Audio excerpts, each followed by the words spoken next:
Alright, folks, thanks for tuning back in. Hope y'all doing okay today. So I wanted to talk about political process and all the executive orders. I've actually, over the years, done some research on this, and I figured it'd be time for me to share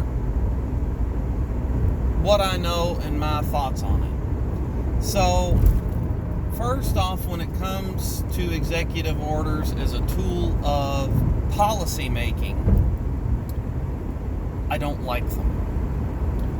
Specifically because if a president just decides, I'm going to write an executive order and we're going to an 8-day week, that way everybody gets a 3-day weekend. Okay? So, if a president decided to do that by executive order and it stood unchallenged, the next, and it could be a hugely popular thing, an 8-day work week or an 8-day week, so we get a 3-day weekend, other day is now a thing, and it's just fantastic. Okay.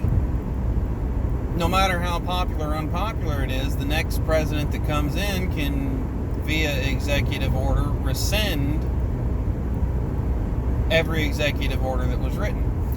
Another thing about executive orders, if I'm elected president, okay? Hypothetical here.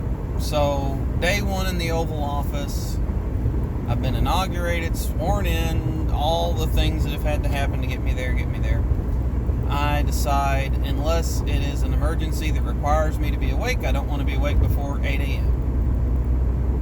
I sign that. That is an executive order. I'm affecting no one but me, and it's strictly on how I'm handled as the president. I can also sign an executive order to the cooking staff that with every meal that I'm served, I want a big glass of sweet tea with lemon, light on the ice, or better yet, chill the tea. Nothing worse than diluted sweet tea. So, and I could, for dessert, I want something with chocolate in it every time. That's something I would probably do. So, a lot of the executive orders that do get signed have nothing to do with public policy, but strictly how the president is handled by the White House staff and Secret Service on a day-to-day basis.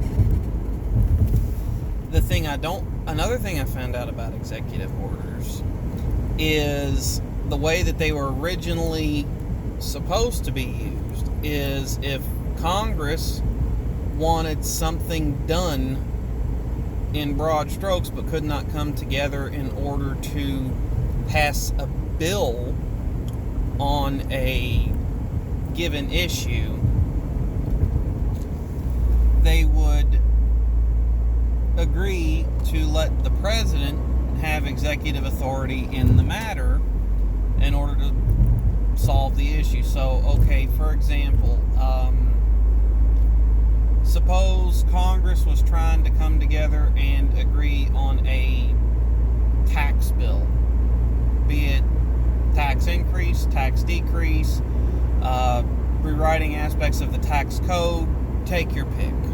None of that is overly important. And they can't come together, but they all agree that something needs to be done. They could literally sign that over to the executive, where the president by himself could go through and change tax law, be it up or down, sideways, adding, going more progressive on the tax rates, less progressive, flat tax, whatever. And they would give him stipulations for his power. So I wish I had pulled up a case in point of this, but that's one way that executive orders are to be used, is when the Congress can't come together on something and it's something that needs to be done.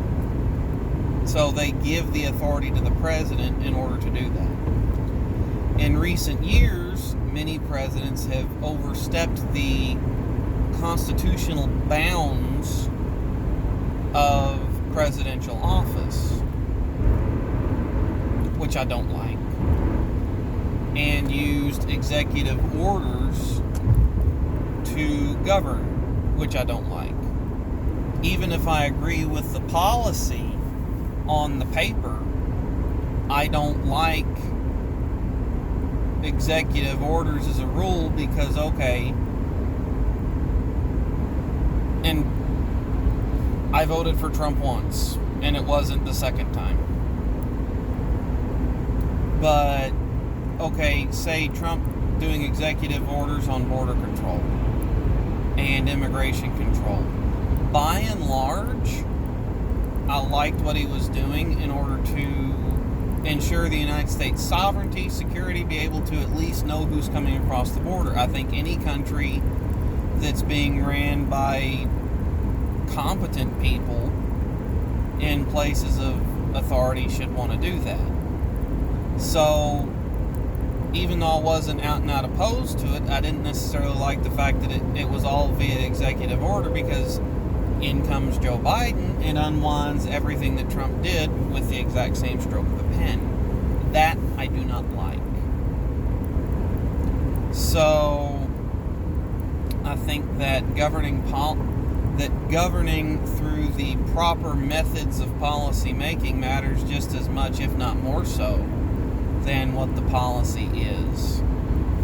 My take on it, I'd love to hear what you guys think. Thanks for tuning in. Catch y'all next time.